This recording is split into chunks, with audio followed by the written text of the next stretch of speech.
예, 저 아마 굉장히 오랜만에 대학교에 왔는데 다들 오랜만에 오셨죠? 네. 대학교 안에 들어본 거는 한 20년이 넘은 것 같습니다. 저희가 좀 전에 세션에 굉장히 여러 가지 내용이 있었는데 저희는 조금 더 현실적인 주제를 좀 다뤄보려고 합니다. 그러니까 저희가 지금 최근에 굉장히 많은 보안 사고들이 있었죠. 최근에 오늘도 뉴스가 나오긴 했지만 굉장히 많은 보안 사고들이 있었는데 그 보안 사고들은 왜 이렇게 자꾸 발생할까에 대해서 한 번 더 생각해보는 계기가 됐으면 합니다. 그래서 첫 번째 주제는 결국 보안의 핵심은 아이덴티티다. 그러니까 결국 저희가 어딘가에 해킹을 하고 데이터를 유출하고 어디를 공격한다라고 했을 때 가장 핵심되는 정보는 접근할 수 있는 아이덴티티가 핵심이다라는 슬로건으로 글로벌로 있는 그 메시지가 아이덴티티 퍼스트 보안 전략이라고 보시면 될 것 같습니다. 첫 번째 보도록 하겠습니다. 그러면 가트너에서는 한 최근 5년도를 봤을 때 어떤 것들을 보안에서 가장 중요하게 여기고 있냐에 대한 겁니다. 2021년도에 처음으로다가 아이덴티티 퍼스트 시큐리티라는 영역이 나타났고요. 2022년도에 어택 서페이스가 넘버 1으로 올라왔습니다. 2024년도에 CTM이라고 해서 컨티뉴어스, 그러니까 기존에는 어택 서페이스를 하면 된다라고 했는데 이거를 지속적으로 해야 된다 해서 CTM이라는 용어가 나왔고요. 그리고 2025년도에는 머신 아이덴티티라는 게 나왔습니다. 그러니까 글로벌로는 우리가 쓰고 있는, 개인들이 쓰고 있는 휴먼 아이덴티티는 얘는 그냥 무조건 중요해. 근데 그 다음에 뭐야? 라고 했을 때 그 다음은 머신 계정. 예를 들면 회사에서 쓰고 있는 RPA가 쓰고 있는 계정, 시스템에서 쓰고 있는 계정, 최근에는 AI 에이전트들이 쓰고 있는 계정을 머신 계정이라고 하고요. 이런 머신 계정을 우리가 보완해야 돼라는 것까지 현재 글로벌로는 발전해 있다라고 보시면 됩니다.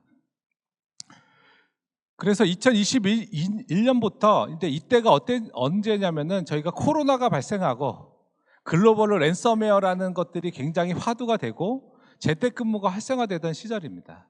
이때 아이덴티티는 보안에서 핵심적인 요소라고 정의가 됐고요. 여기 보시는 것처럼 이제 휴먼을 넘어서 난휴먼 아이덴티티까지 현재 글로벌로 넘어가 있다라고 보시면 될 것 같습니다. 그래서 아마 지금 IAM 특히나 이제 계정과 억세스를 매니지먼트하는 글로벌 모든 벤더들이 NHI라 해서 Non-Human Identity를 얘기하고 있습니다. 이게 아까 얘기했던 머신 계정의 개념이라고 보시면 될 것 같아요.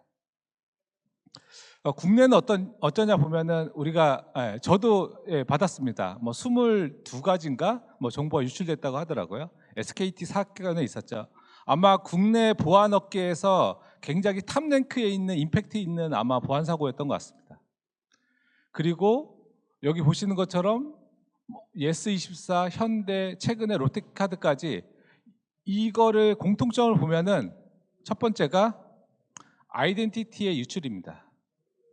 그러니까 저희가 VPN이 해킹됐다, 아니면은 건나 랜섬웨어 코드가 걸렸다, 웜이 걸렸다라고 쭉 보면은 핵심은 뭐냐? 계정이 유출된 거고요. 그 계정을 통해서 시스템에 접근하고 공격을 했다라고 보시면 될 것 같습니다. 두 번째는 공격 표면입니다. 최근에 롯데카드가 대표적인 공격 표면 중에 하나인데 패치되지 않은 윈도우 OS를 쓰고 있었다는 거지 않습니까? 그리고 패치되지 않은 아이반티 VPN, SSL VPN 다 공격 표면에 대한 관리가 안 됐다고 보시면 될 것 같아요. 그리고 여기에 공통점은 뭐냐? 다 AD의 공격이 있었습니다. 이 공통점입니다. 여기에 있는 모든 공격은 AD를 타겟으로 한 공격이 있었다라고 보시면 될 것 같습니다. 두 번째입니다. 제가 이제 국내 제로 트러스트 여러 가지 요건들이 있어서 쭉 보면은 제로 트러스트의 그 요건 중에 하나가 뭐가 있냐면은 모든 인증 정보는 계정은 아이덴티티라고 하죠. 아이덴티티는 연결돼야 된다는 거 있습니다. 이거를 사실 현실적으로 구현하기 굉장히 어렵습니다. 개인이 쓰는 계정, 개인이 메일을 쓰는 계정, 클라우드에서 쓰는 계정, 각각의 시스템의 로컬 계정, 인증 계정, 관리용 계정을 어떻게 연결해서 쓸 건지, 그거를 가장 손쉽게 할 수 있는 게 AD와 엔트라이드입니다. 그래서 MS가 클라우드를 확장시키면서 가장 키에 내세웠던 첫 번째가 MS만 유일하게 클라우드 사업자 중에 인증 서비스를 갖고 있고요. 이거를 기반으로 해서 액세스 컨트롤이라고 하는 체계를 기반으로 해서 제로 트러스트 아키텍처가 만들어져 있습니다.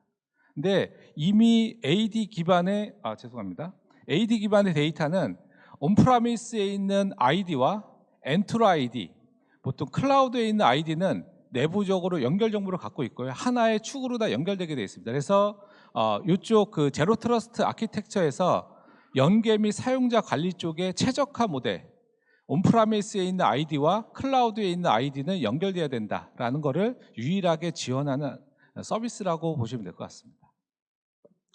그리고 요거는 약간 늦긴 하죠. 2024년도에 마이크로소프트 디펜스 리포트의 여러 가지 중에 하나를 뽑아봤는데 글로벌로 가장 많은 사고는 패스워드 어택이라고 합니다.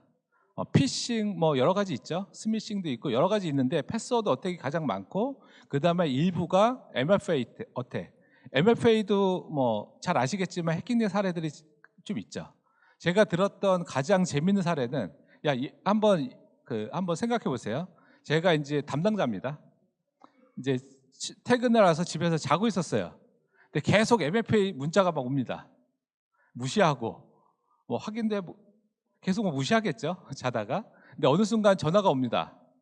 그래서 MFA 시스템에 장애가 있어서 거기서 인증을 해주지 않으면 밤새도록 갈 수 있다. 인증을 해주겠냐라고 하면은 미국에서 한 60% 정도가 인증을 해준답니다. 계속 메시지가 오죠. 이게 MFA를 해킹하는 방법 중에 하나입니다. 이런 식으로 MFA도 완전하진 않지만 현실 세계에서 가장 가성비 있게 보안을 강화시켜주는 것 중에 하나가 MFA다라고 이해하시면 될 것 같고요. 두 번째 재밌는 거는 혹시 AD를 운영하시는 분들은 제가 여쭤봅니다. AD 윈도우 서버 몇 버전을 쓰고 계신가요? 라고 하면은 뭐 2016, 뭐 2019, 2022 뭐 쭉 얘기하시는데 실제 AD 서버는 2016부터 업그레이드 된 적이 없습니다. 2019를 쓰셔도 2016 버전이고요. 2022를 쓰셔도 16 버전을 쓰고 계십니다. 그러니까 AD는 두 가지 버전이 있습니다. 하나는 OS 버전이 있고요. AD의 기능 수준이라 해서 기능 수준의 레벨이 있는데 2016부터 개선된 적이 없습니다. 근데 이번에 2025가 되면서 2025로 기능 수준이 업그레이드가 됐습니다. 그건 뭐냐? 보통 우리가 AD를 공격한다라고 하면은 크게 첫 번째는 OS를 통한 공격입니다. OS를 공격해서 AD를 공격하는 게 있고요. 두 번째는 AD를 직접 공격하는 게 있는데 그동안 MS에 OS를 올린 거는 OS를 통한 공격을 방어하는 데는 효과가 있었다. 이게 MS가 갖고 하는 그 지표를 보시면은 여기 보시는 것처럼 지표가 있습니다.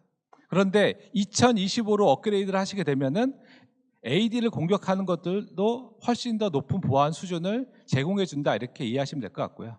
그래서 저희가 본 그 고객사 중에 많은 고객사분들이 2008 기능 수준과 2012 기능 수준을 거의 다 쓰고 계십니다. 왜? 한번 올리지 않으면요 다음에 올리기 어렵습니다. 그래서 어느 순간 올리셔야 된다. 이게 2025부터 바뀌었다라고 보시면 될 것 같고요. MS는 AD 보안을 하려면은 무조건 윈도우 서버 버전 올려라. 글로벌로 통계를 봤더니 낮은 수준은 굉장히 많은 공격의 침해가 발생하고 있다라고 레포트가 나왔다라고 이해하시면 될 것 같습니다.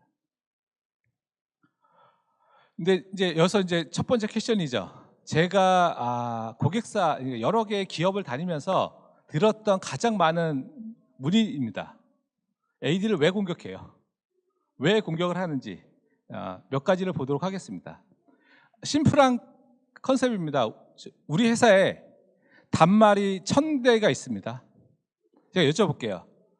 1000대를 개별로 공격하는 게 편한 건지 AD를 공격해서 1000대를 공격한 거와 동일한 효과를 얻는 게 더 효과가 좋은지. 누구도 1000대를 다 개별로 공격하지는 않을 것입니다. 그래서 AD를 공격한다는 얘기는 AD를 통해서 개별 단말, AD에 연결되어 있는 시스템을 공격하겠다는 거고요. AD를 공격하게 되면은 AD에 연결되어 있는 모든 시스템의 공격이 끝났다라고 보시면 됩니다. 만대다 그러면 더 그렇죠. 그래서 지금 국내에서 많은 랜섬웨어, 요즘에는 랜섬웨어들도 이름이 있지 않습니까? 요즘에 건나 랜섬웨어 있지 않습니까? 각각의 랜섬웨어 코드가 단말에서 동작할 때는 이 단말이 AD에 조인되어 있는 환경인지 워크그룹, 그러니까 로컬로, 그러니까 자체적으로 도는 환경인지를 먼저 체크합니다. 그래서 도메인 환경이면 무조건 도메인 서버를 공격하는 거로 코드가 돼 있다라고 보시면 될 것 같고요. 이거는 어떻게 보면은 그냥 가성비입니다. AD를 공격하는 게 비용 대비 효과가 너무 좋다는 겁니다. 그런 개념으로 보시면 될 것 같습니다. 두 번째는 제가 한번 여쭤볼게요. 우리 인증을 좀 강화하고 싶어라고 하면은 탁 떠오르는 게 뭐냐면은 멀티팩터입니다. 파이도, 윈도우 헬로, 유비키 쭉 하잖아요. 이거는 시스템에 접근하는 인증을 보완하는 겁니다. 네, 거꾸로 볼게요. 제가 윈도우 환경을 갖고 있는데, 그럼 윈도우 환경은 제가 윈도우 시스템에 멀티팩터를 적용하면은 안전해지나요? 절대 그렇지 않습니다. 윈도우 환경은 실제 공격은 그 시스템, 우리가 보통 그 멀티팩터를 통해서 보완하는 RDP 프로토콜을 통한 공격은 생각보다 작습니다.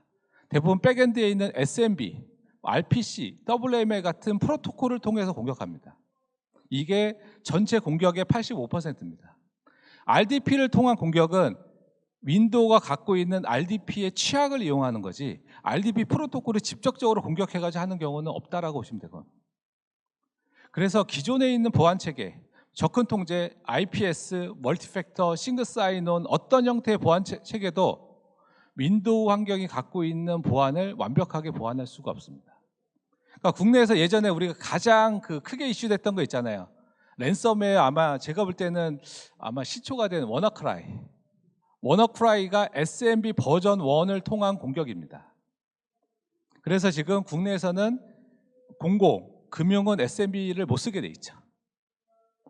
근데 아쉽게 AD를 쓰시는 순간 단말과 서버 사이에는 SMB가 열립니다. 이건 선택이 아닙니다. 무조건 그렇게 쓰게 돼 있습니다. 그래서 AD는 약간의 특징이 있는데 뭐냐면은 대부분의 서버 팜에 있는 서버들은 사용자가 직접 접근하는 게 제한되어 있거든요. 그렇지만 AD 서버는 모든 단말에서 RPC, WMI, SMB로 접근할 수 있다. 이게 AD가 갖고 있는 가장 큰 보안의 취약이고 이것들을 해결하지 않으면은 AD의 공격은 막을 수가 없다. 그래서 국내에서 AD 쓰고 있는 고객사 100군데의 사고가 나면은 거의 100군데 AD를 공격을 당한다고 보시면 됩니다. 세 번째입니다. 아까 얘기 드린 그거의 연장선상인데 우리가 보통 인증을, 그러니까 제로 트러스트 관점에서의 인증을 바라볼 때는 두 가지의 인증이 있습니다. 하나는 프리 어센티케이션.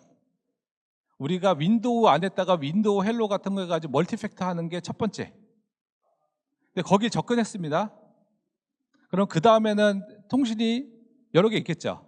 근데 우리가 중요 시스템에 접근할 때는 접근 통제 같은 거를 거치긴 하지만 우리가 웹 시스템 접근할 때 별도로 통제 없죠. 내부의 파워쉘을 통해서 접근할 때 별도의 통제 없죠. 이거를 포스트 어센티케이션이라고 하고요. 원래 제로 트러스트에서 가장 중요하게 보는 어센티케이션은 포스트 어센티케이션입니다. 왜냐하면 프리 어센티케이션은 여러 가지 절차로 다 이미 보완이 되고 있고요. 그 다음에 실제 발생하는 인증이 제한되어 있습니다. 근데 시스템에 들어가게 되면 그 안에서는 굉장히 많은 인증들이 일어나고요. 이거를 보완해야 된다. 그래서 제로 트러스트의 Verify Everything의 핵심은 인증 관점에서는 포스트 어센티케이션을 타겟으로 한다라고 이해하시면 될 것 같습니다. 그리고 요거는 이제 MS에서 분석한 랜섬웨어 조직별 공격입니다. 근데 재밌는 게 있어요. 뭐냐면은 AD를 타겟으로 하는 윈도우 환경의 공격은 윈도우가 갖고 있는 기본 툴을 거의 이용한다는 겁니다. 제가 예를 한번 들어볼게요. 제가 단말에 인크립션을 걸어가지고 사용 못하게 하고 싶다. 그럼 비트라커를 통해서 인크립션을 걸고 패스워드 키를 주지 않으면 풀 수 없거든요. 그렇게 윈도우 상에 갖고 있는 기능을 통해서 공격이 들어온다라고 데이터는 보시면 될 것 같고요. 그리고 국내에서 발생했던 그 공격 패턴, 키사에서 나온 보고서죠. 그리고 글로벌로다가 AD 환경을 타겟으로 하는 공격을 딱 보면은 대부분 뭐냐, 파워쉘, 스크립트, 웹쉐어, 뭐 코발트 스크립트, 코발트는 뭐 여러 가지를 컴바인해서 쓸 수 있으니까요. 이런 것들이 주로 공격의 대상이 되고 있다라고 보시면 될 것 같습니다. 그리고 하이브리드입니다. 하이브리드가 최근에 굉장히 많이 이제 확대가 되고 있죠. 근데 첫 번째는 뭐냐면은 하이브리드의 핵심은 온프라미스의 데이터입니다. 예를 들면은 제가 하이브리드 환경을 연결했는데 온프라미스에 있는 계정이 삭제됐다라고 하면 바로 클라우드의 계정이 삭제되고요. 연결되어 있는 모든 정보가 삭제되는 아키텍처로 되어 있습니다. 보통 이제 원웨이로 다 동기화가 되게 되어 있는 아키텍처라고 보시면 될 것 같고요. 어떻게 보면은 온프라미스 AD의 관점에서 보면은 리스크 있는 서비스가 클라우드에 하나 더 만들어지는 개념입니다. 업무적으로는 아니지만 보안 관점으로는 그렇다고 보시면 될 것 같고요. 두 번째는 엔트로 아이디는 기본적으로 퍼블리시 돼 있죠. 외부에서 접근할 수 있습니다. 그래서 굉장히 많은 피싱과 어택 공격을 받고 있습니다. MS에서 뭐 그때 보면은 뭐 하루에 뭐 1억 개 이상의 공격을 받고 있다라고 할 정도로 굉장히 많은 공격을 받고 있고 우리가 빈틈을 보이는 순간 공격 들어온다라고 이해하시면 될 것 같아요.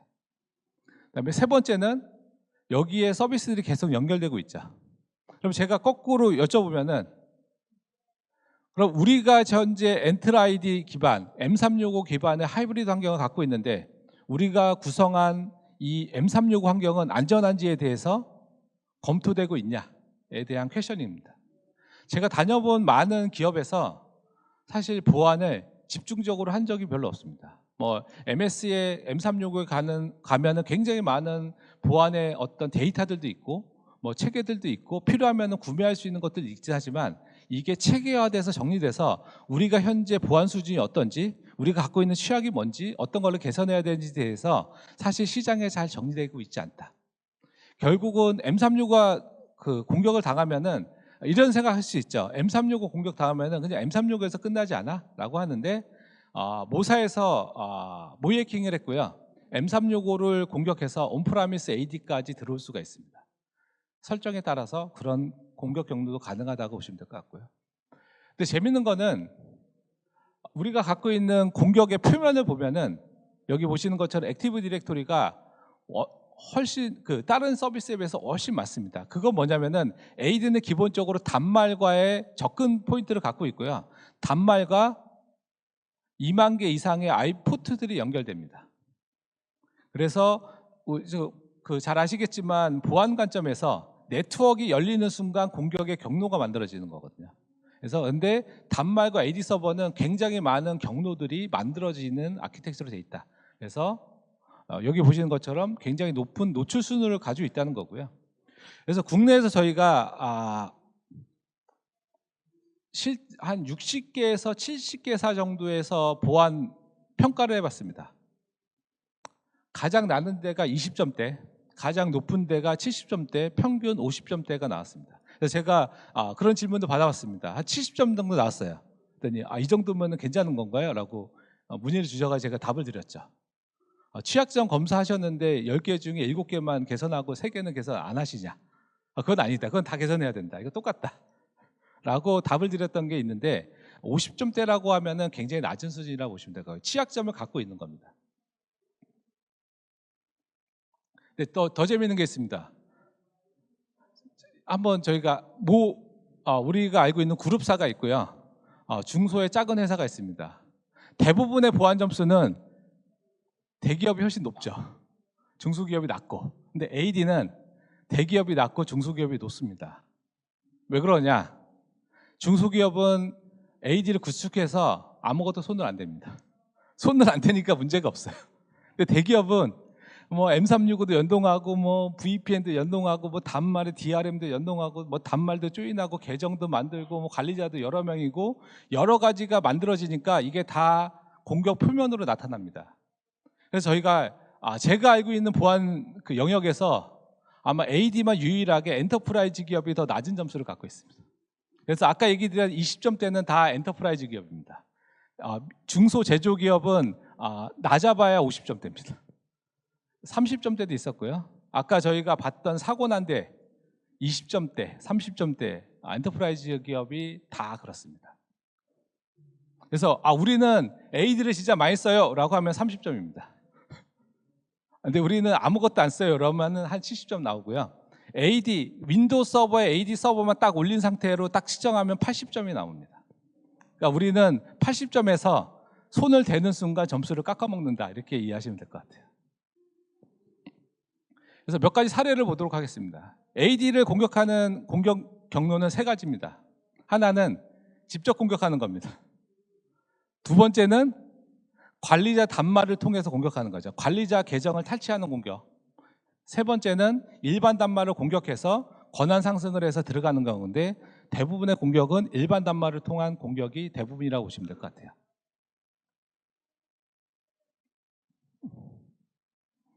그러면은 도대체 AD를 왜 공격하냐? AD 공격의 목표는 명확합니다. 관리자 계정의 탈취입니다. AD의 관리자 계정이 탈취된다라고 하는 거는 AD에 연결되어 있는 모든 시스템이 어택된다와 이퀄로 보시면 됩니다. 그래서 취약을 공격하기도 하고요. 웰론, 윈도우가 갖고 있는 취약점을 공격하기도 하고요. AD를 직접 공격하기도 합니다. 그럼 공격하고 나서 제가 계정을 탈취했습니다. 그럼 그 다음에 뭘 하냐? 이거를 통해서 전파를 시작합니다. 단말. 제가 만약에 예를 들면 모든 단말에 인크립션 걸어 라고 하는 순간 몇 분 안에 모든 단말에 인크립션이 돌고요. DRM 디세이블 해 라고 하면은, 왜냐하면 AD에서 주는 명령어는 시스템 권한으로 돕니다.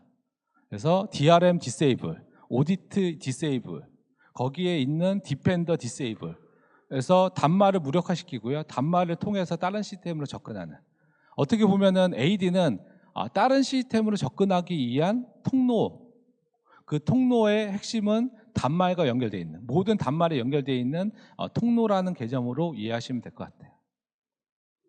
그리고 요거는 이제 키사의 TPP 보고서인데, 저는 이거를 쭉 보면서 느낀 게 하나 있습니다. 제가 SK텔레콤의 보안 사고 결과 보고서를 보면서 느낀 거와 비슷한 느낌인데, 아주 기본적인 거에 공격을 당한다라는 겁니다. 예를 들어 보면은 모사입니다.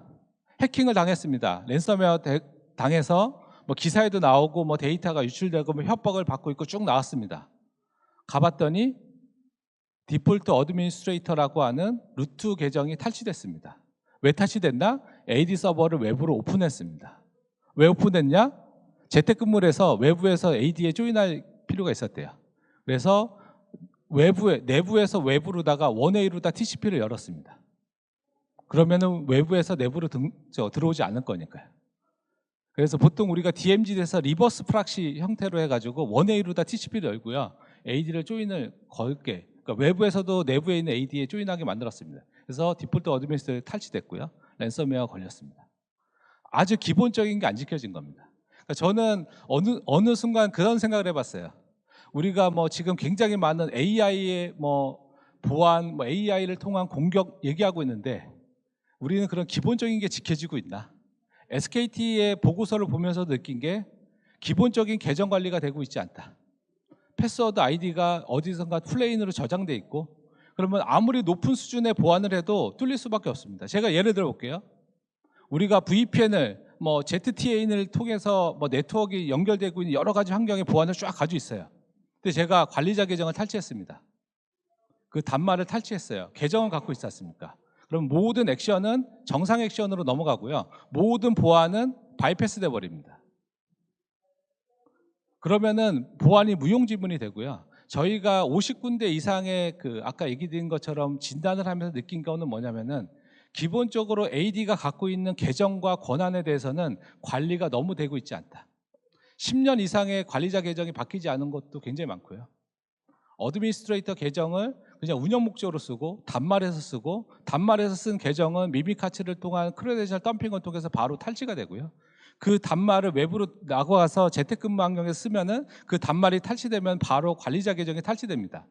그 관리자 계정을 통해서 그 단말에 있는 VPN을 통해서 내부로 들어가면은 내부 시스템이 접근이 되고요. 모든 우리가 알고 있는 경계면에 있는 모든 보안은 바이패스가 돼버리죠.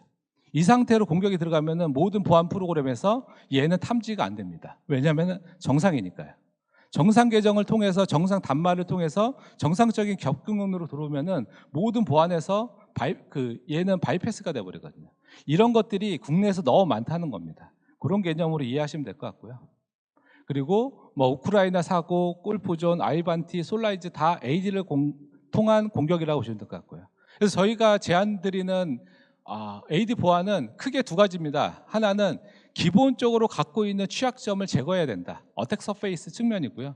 두 번째는 실제 위협이 발생했을 때 이 위협을 차단할 수 있어야 된다라는 두 가지의 개념을 저희가 했습니다. 예를 들면은 국내에서는 사실은 AD 보안에 대한 그런 가이드들이 없습니다. 그래서 이거는 5IS를 기준으로 하게 되면은 이거는 5IS 기준으로 쭉 리스트업이 됐어요. 5IS는 미국, 캐나다, 호주, 뉴질랜드, 영국의 군사 합의체고요. 거기에서 작년에 AD 보안에 대한 긴급 공지가 나왔고요. 거기 안에 들어가면은 AD에서 있는 공격과 이것들을 어떻게 대응하는지에 대한 가이드가 있습니다.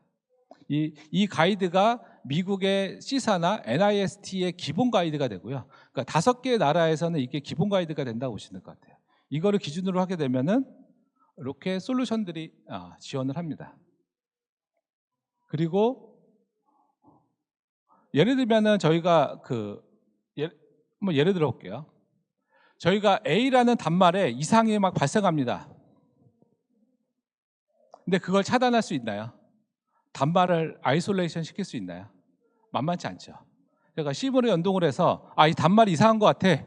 그 단말은 무조건 격리시켜버려 라고 판단하기는 굉장히 어렵습니다. 근데 그렇지 않으면은, 근데 문제는 AD의 공격은 굉장히 빠른 속도로 일어납니다. 만약에 제가 관리자 계정을 탈취했다라고 하면은 10,000대든 100,000대든 모든 단말에 공격하는 거는 몇 분 안에 공격이 다 가능합니다. 그렇기 때문에 빠른 대응이 돼야 되는데, 여기 보시는 것처럼 이 대응할 때는 두 가지 개념이 있습니다. 하나는 그 단말에서 있는 인증을 다 차단하는 형태가 있고요. 두 번째는 그 단말에서 오는 인증을 한 번 더 검증하는 겁니다. 왜냐하면은 보통 디텍팅 솔루션들이 갖고 있는 가장 큰 취약은 뭐냐면은 얘가 탐지한 위협이 진짜 리얼인지 아닌지를 판단하기 어렵습니다. 제가 만약에 패스워드 스프레잉의 디텍팅을 딱 했는데 90점입니다. 하나는 70점이에요.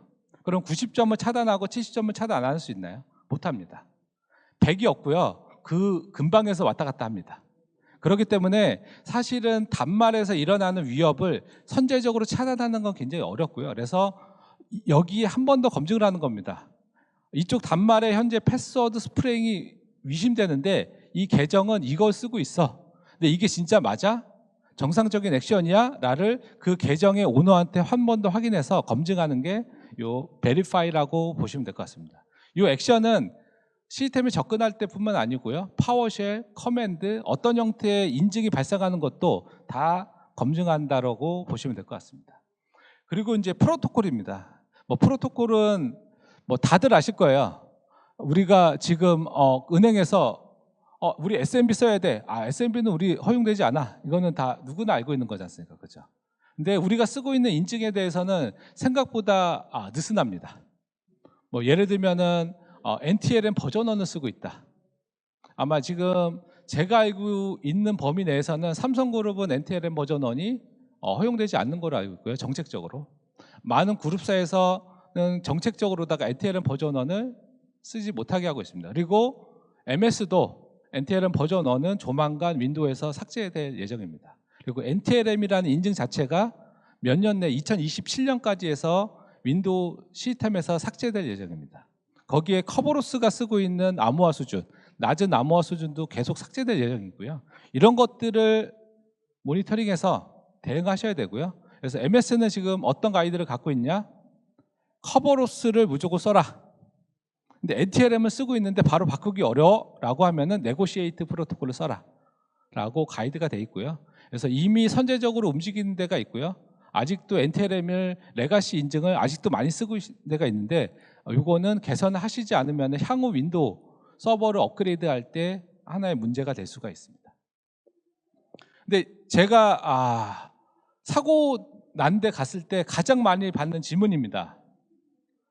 공격도 알겠고요. 계정 탈취도 알겠고요. 윈도우에 공격하는 거 알겠는데 그러면은 계정이 이미 탈취된 상태에서는 어떻게 얘를 대응해요? 라는 거를 많이 받았습니다. 그래서 제가 거꾸로 여쭤봤죠. 아, 그렇게 공격 당하셨네요. 그거는 아닌데 궁금하다.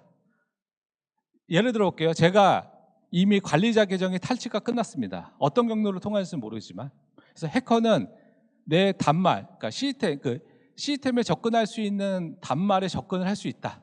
두 가지가 조합이 된 상태에서 우리는 이거를 차단할 수 있냐에 대한 퀘션입니다. 이게 주로 어디에서 많이 있냐면 제조 쪽에 글로벌로 다 지사를 갖고 있는 데서 많이 있습니다. 그러니까 중국, 뭐 베트남 이런 데서 이상한 계정에 접근이 있는 겁니다. 근데 그 계정이 어떤 경로를 통해서 나간지를 모르겠는 거예요. 근데 그거를 또 안 주자니 서비스에 영향이 있고 관리자한테 관리를 맡겨놨는데 그 계정을 안 줄 수는 없지 않습니까? 그죠? 그래서 계속 그런 것들이 예전에 있던 뭐 현대자동차의 러시아, 미국, 유럽 사고가 다 비슷한 형태로 났거든요. 그거를 차단하는 방식은 딱 하나입니다. 우리가 시스템을 공격한다는 거는 권한이 있는 계정에 접근이 일어나야 되고요. 그러면은 누군가가 권한이 있는 계정에 접근을 막을 수만 있다면 이거는 차단되겠죠. 예를 들어 볼게요. 제가 해커가 요 내부에서 여기에서 계정을 탈취했습니다. 그러니까 누군가가 해외 지역에 있는 제가 아프리카죠, 남미죠. 남미의 멕시코에 있는 단말을 해커가 침투했어요. 그래서 관리자 계정 탈취했습니다. 이거를 원천적으로 막을 수는 없습니다. 현대 기술에서 원천적으로 막을 수 없어요. 왜냐하면은 제가 줄 수도 있잖아요. 제가 알고 있는 계정을 줄 수도 있기 때문에 원천적으로 막을 수 없잖아요. 근데 결국 공격을 하려면은 그 계정을 통해서 시스템에 접근해야 됩니다. 근데 그건 막을 수 있죠. 예를 들면 심플하게 보는 겁니다. 해외 쪽에 있는 모든 단말에서는 사용자 권한 외에는 접근할 수 없어 라고 하면은 그 계정을 통해서 해외 지역에서 공격할 수가 없습니다. 근데 그 특정한 계정을 무조건 써야 돼 라고 하면은 무조건 멀티팩터를 통해서 추가 인증해 라고 하면은 100%는 아니지만 거의 100%에 가깝게 그 계정, 그러니까 관리자 계정의 탈취를 통한 공격은 막을 수 있다라는 개념이라고 이해하시면 될 것 같아요. 제가 생각보다 굉장히 많이 받았던 질문입니다.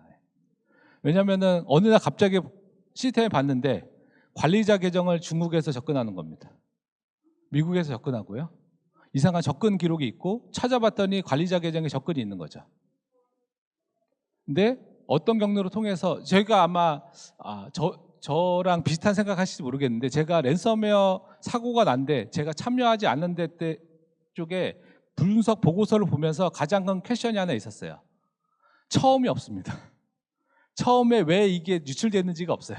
그 다음은 있습니다. 뭐 리눅스 시스템에 들어가고 계정이 탈취되고 뭐 공격을 하고 뭐 웜을 신고 계정을 탈취하고 있는데 처음에 어떻게 이 시스템에 접근했냐는 없죠. 이거는 그 처음에 대한 것들을 공격을 통하지 않은 우리가 모르는 형태의 공격을 통했던 우리가 모르는 상태에서 계정이 탈취됐을 때 보완할 수 있냐는 개념이라고 이해하시면 될 것 같아요. 그리고 제로 트러스트에 여러 가지가 있는데 이런 것들은 저희가 박스를 친 이유가 있겠죠. 저희가 현재 다루고 있는 솔루션은 이 제로 트러스트의 이쪽 영역, 여기에 박스되어 있는 모든 영역을 다 지원한다라고 이해하시면 될 것 같습니다. 그리고 이 솔루션은 GM이죠. GM의 제로 트러스트 솔루션으로 현재 구동 중이고요. 그러니까 제로 트러스트는 심플합니다. 누군가가 뭐를 할 때 다 검증하라는 겁니다. 핵심은 검증입니다. 검증하고 여기에 문제가 있으면은 확인하라는 거고요. 그래서 요 실버포트라는 제품은 모든 인증을 중간에서 다 검증합니다. 그리고 리스크를 분석하고요. 특정 조건이 되면 차단하고요. 특정 조건이 되면 한 번 더 인증을 통해서 진짜 정상적인 인증인지를 확인하는 절차를 통해서 제로 트러스트를 구현하고 있다라고 보시면 될 것 같습니다. 뭐 한번 보도록 할게요. 커버로스팅 공격입니다. 커버로스팅은 공격이 아닙니다. 정확하게 얘기하면 공격이 아니고요. 우리가 갖고 있는 설정의 취약을 통한 계정 탈취 유형이고요. 운영의 취약, 관리자 계정을 단말에서 마구 쓰는 거죠. 그럼 위미캐치를 통한 크레덴셜 덤핑에 취약하게 되고요. 그리고 인증의 어떤 취약한 설정은 바로 공격으로 이루어질 수 있다라고 보시면 될 것 같습니다. 그리고 저희가 그 보안을 스코링하면은 저희가 한 130개 정도의 기준을 통해서 스코링을 하게 돼 있고요. 스코링이 되면 점수가 나옵니다. A, B, C, D 뭐 이렇게. 아주 F가 이제 낮은 점수죠. 그래서 어떤 공격인지 어떻게 개선해야 되는지가 나오고요. 또 예를 들면은 커버로스팅이 있다라고 하면은 이런 절차를 통해서 커버로스팅을 개선하게 저희가 가이드를 드립니다. 뭐 굉장히 여러 가지 있습니다. 그래서 저희가 이제 마지막으로 얘기 드릴 거는 사실은 저희가 AD 보안이라는 거 하면서 가장 시작점은 뭐냐고 보고 있냐면은 현재 우리의 수준을 평가하는 거다. 그걸 통해서 운영의 개선을 할 수도 있고요. 어떤 솔루션을 통한 개선이 될 수도 있고 컨설팅을 통한 다른 형태의 그 개선이 될 수 있는데 가장 시발점은 현재를 측정하는 거다라고 보시면 될 것 같고요. 그래서 만약에 AD를 쓰고 계시고 AD 보안에 대해서 우리가 강화를 해야 되겠다는 욕구가 있다. 우리는 봤더니 사고도 계속 여기저기 나고 있는 게 들리고 우리는 잘 쓰고 있지에 대한 퀘션이 있다라고 하면은 언제든지 연락 주시면은 저희가 현재 수준의 AD 보안 수준을 평가해 드리고 여기에서 주요하게 개선해야 될 점들을 가이드해 드리는 원데이 보안 진단 서비스를 저희가 진행하고 있습니다. 언제든 연락 주시면 될 것 같고요. 저희가 부스도 운영하고 있어서 혹시 추가적으로 궁금하신 것들이 있으면은 부스에 오시면은 좀 더 자세하게 설명드리도록 하겠습니다. 예, 감사합니다.